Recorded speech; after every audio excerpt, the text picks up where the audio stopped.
You know, we use words like society or social class all the time, right? They feel like they've always been there, but they haven't. They had to be invented. And today we're going to dig into the really surprising origin story of sociology, a science that was literally forged in the fire of revolution and chaos.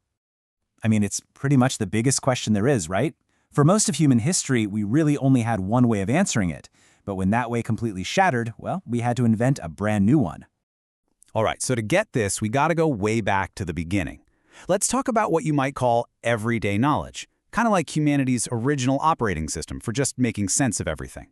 So, long before we had science as we know it, people relied on something called Senso Comum, which is basically common sense. Now, this wasn't about logic or proof. It was this rich, complex web of cultural know-how, superstitions, ancient myths, shared beliefs that explained everything from why the sun came up to why we're even here.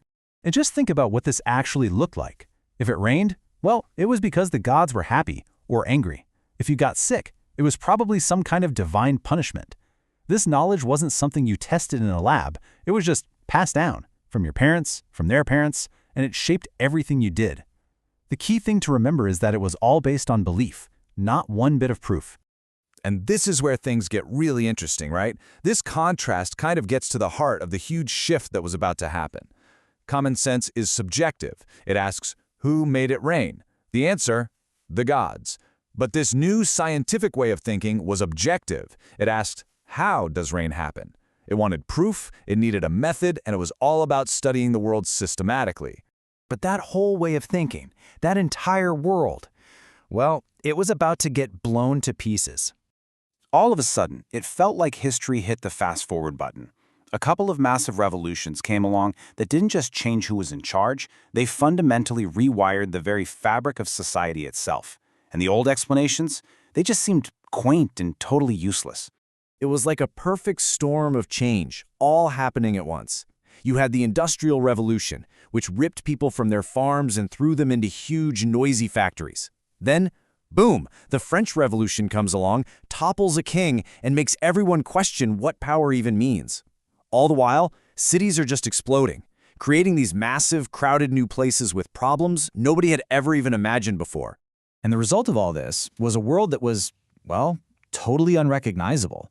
People who had been skilled artisans, owning their own tools and shops, were suddenly just selling their time for a wage in a factory. You had these entirely new groups of people, the factory-owning bourgeoisie and the massive industrial working class, and they were stuck in these new kinds of conflicts. All the old rules of society just stopped working. And this was the big, big problem. How on earth could old stories about harvest gods explain the gritty, brutal reality of a factory floor?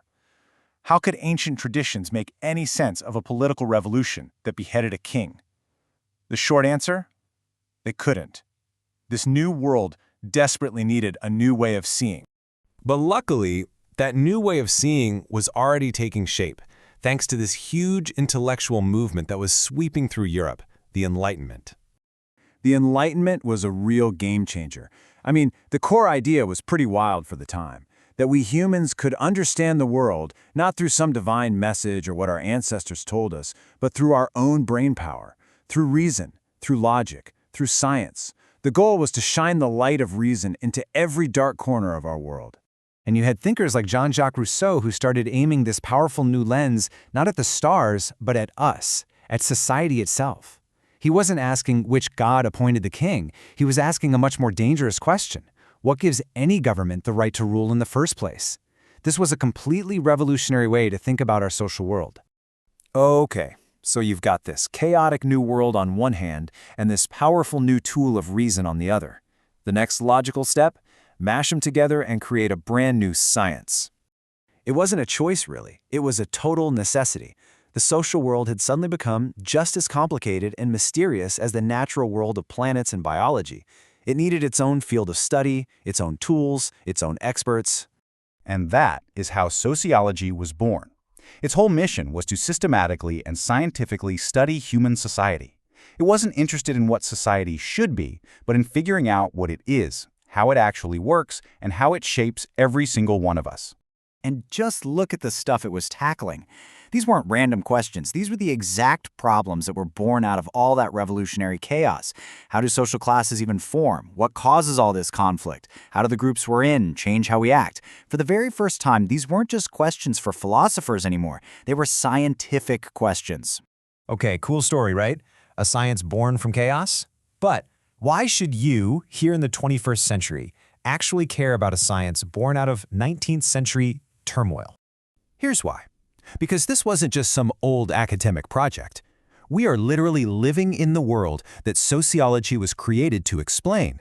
Our world, with its huge cities, its global economy, its political battles, it's the direct descendant of that chaotic time. The problems sociology was built to solve, they're still our problems. And what's so wild is how this new science just soaked into our everyday lives. Seriously, when you talk about your social network or different social classes or someone's ideology, you are using the exact vocabulary that the first sociologists invented to try and make sense of it all. So at the end of the day, that's what this is all about. Sociology isn't just a history lesson, it's a practical toolkit. It gives us the concepts, the language, and the methods to step back and actually understand the huge social forces that are shaping our own lives, from the job we have to the things we believe. Which kind of leaves us with one last big question to chew on. The 19th century had its revolutions, for sure. But what about us? What are the massive shifts, technological, political, cultural, that are turning our world upside down right now? And how can we use these same tools to start making sense of them?